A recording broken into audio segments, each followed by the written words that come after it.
Hello बच्चों, आप सभी को टैलेंट इंस्टीट्यूट में स्वागत है। ड्यू सोल का पेपर स्टार्ट हो गया है और history issue in 20th century world history का 3 क्वेश्चन अपलोड हो चुका है। ये चौथा क्वेश्चन है और इम्पोर्टेंट क्वेश्चन है। Okay, BA programme, BA honours जो भी बच्चे का है, ये वाला इस history issue in 20th century of world history तो आप लोग देख सकते हैं, पढ़ सकते हैं। क्वेश्चन है, आपकी सीमा तक इस मत से सहमत है कि वैश्वीकरण साम्राज्यवाद का विस्तार है। ठीक है, तो इसका आंसर है वैश्वीकरण का शाब्दिक अर्थ स्थानीय या क्षेत्रीय वस्तु या घटनाओं के विश्व स्तर पर रूपांतरण की प्रक्रिया है।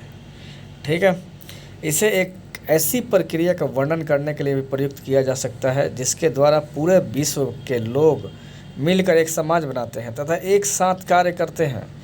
यह प्रक्रिया आर्थिक, तकनीकी, सामाजिक और राजनीतिक ताकतों का एक संयोजन है। वैश्वीकरण का उपयोग अक्सर आर्थिक वैश्वीकरण के संदर्भ में किया जाता है, अर्थात व्यापार, विदेशी प्रत्यक्ष निवेश, पूंजी प्रवाह, प्रवास और प्रौद्योगिकी का प्रसार के माध्यम से राष्ट्रीय अर्थव्यवस्था का अंतर्राष्ट्रीय अर्थव्यवस्थाओं में एकीकरण है।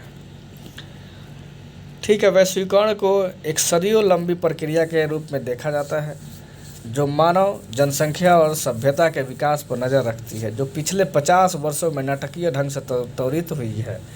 वैश्वीकरण के प्रारंभिक रूप रोमन साम्राज्य, पार्सियन साम्राज्य और हान राजवंश के समय में पाए जाते थे। जब चीन में शुरू हुआ, रेशम मार्ग पार्सियन साम्राज्य की सीमा तक पहुंच गया और आगे रोम की तरफ बढ़ गया। इस्लामी स्वर्ण युग भी एक उदाहरण है, जब मुस्लिम अन्वेषकों और व्यापारियों ने पुरानी दुनिया में प्रारंभिक वैश्विक अर्थव्यवस्था की स्थापना की, जिसके परिणाम स्वरूप फसलों, व्यापार, ज्ञान और प्रौद्योगिकी का वैश्वीकरण हुआ। और बाद में मंगोल साम्राज्य के दौरान, जब रेशम मार्ग का अपेक्षाकृत अधिक एकीकरण था।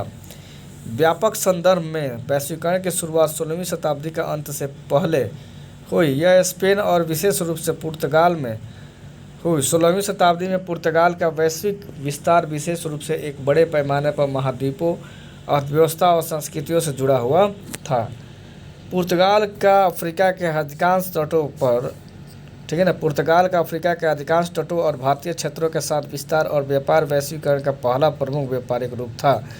विश्व व्यापार की एक लहर उपनिवेशवाद और संस्कृति का ग्रहता दुनिया के सभी कोनों तक पहुंच गई। वैश्विक विस्तार 16वीं से 17वीं शताब्दियों में वैश्विक विस्तार यूरोपीय व्यापार के प्रसार के माध्यम से जारी रहा, जब पुर्तगाली और स्पेनिश साम्राज्य अमेरिका तक फैल गया और अंततः फ्रांस और ब्रिटेन तक पहुंचा।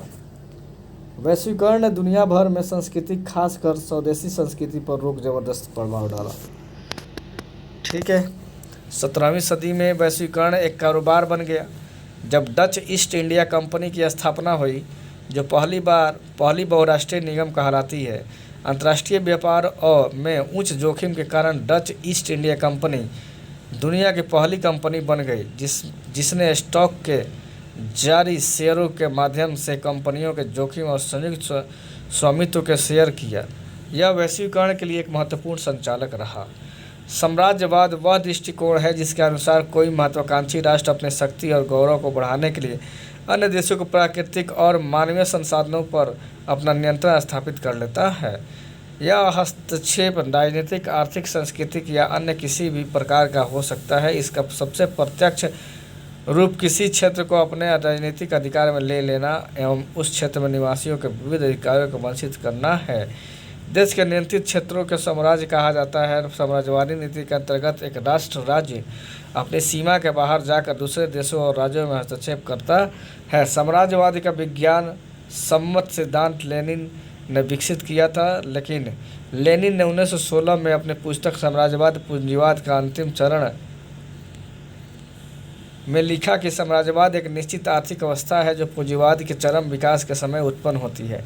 जिन राष्ट्रों में पूंजीवाद का चरम विकास नहीं हुआ, वहाँ साम्राज्यवाद को ही लेनिन ने समाजवादी क्रांति की पूर्ववेला माना है। चार्ल्स ए बेयर्ड के अनुसार सभ्य राष्ट्रों की कमजोर एवं पिछड़े लोगों पर शासन करने की इच्छा व नीति ही साम्राज्यवाद कहलाती है।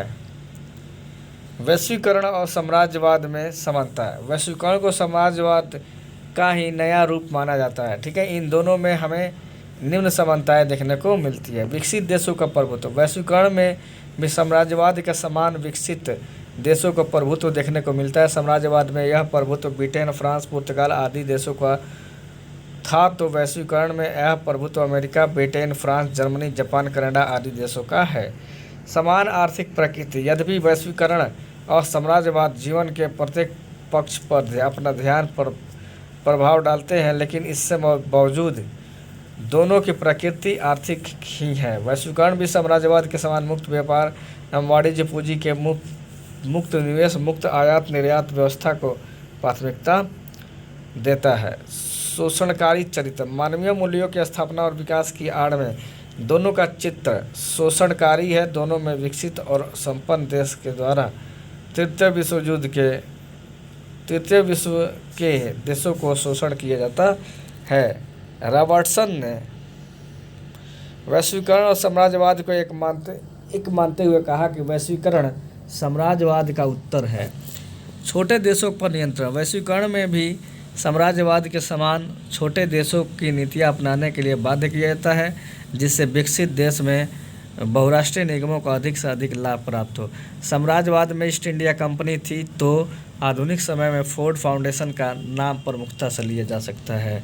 वैश्वीकरण और साम्राज्यवाद में असमानताएं, यद्यपि वैश्वीकरण और साम्राज्यवाद में अनेक समानताएं दिखाई देती है, लेकिन साम्राज्यवाद एक भूतकाल है और वैश्वीकरण एक वर्तमान यथार्थ है। भूत और वर्तमान की परिस्थितियों में व्यापक अंतर होता है। इन बदलती हुई परिस्थितियों ने वैश्वीकरण और साम्राज्यवाद में अनेक असमानताओं को जन्म दिया, जिनका वर्णन निम्न प्रकार से है। साधनों के आधार पर अंतर, साम्राज्यवाद के साधन आर्थिक सहायता के नाम पर विश्व व्यापार संघ, WTO, विश्व बैंक तथा अंतर्राष्ट्रीय मुद्रा कोष आदि है।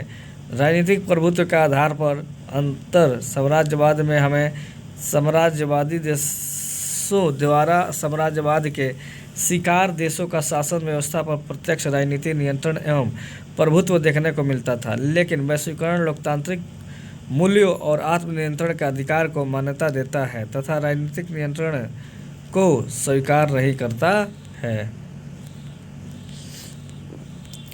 संस्कृति के आधार पर अंतर, साम्राज्यवाद को साम्राज्यवादी देशों के अतिरिक्त अधिकांश देश स्वीकार नहीं करते, जबकि वैश्वीकरण का अधिकांश देशों में द्वारा स्वीकार करके उसके सहयोग किया जाता है।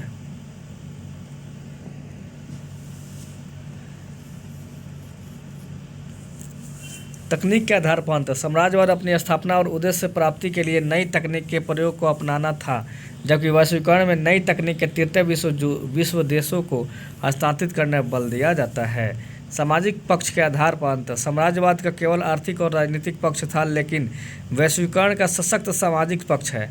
वैश्वीकरण अपने सामाजिक पक्ष में नारीवाद, पर्यावरण संतुलन, बाल कल्याण, मानव अधिकार, आर्थिक विकास, गरीबी उन्मूलन आदि पर बल देता है। इस प्रकार से हम देखते हैं कि वैश्वीकरण और साम्राज्यवाद में अनेक समानताएं विभिन्नताएं पाई जाती है, लेकिन वैश्वीकरण को साम्राज्यवाद का नया रूप कहना इसका सही आकलन नहीं माना जाएगा। तो बच्चों यहीं तक पर समाप्त होता है ये इम्पोर्टेंट क्वेश्चन। तो चलिए आप लोग पढ़िए, मन से पढ़िए। ओके, फिर मिलते हैं अगले वीडियो में। थैंक यू सो मच बच्चों।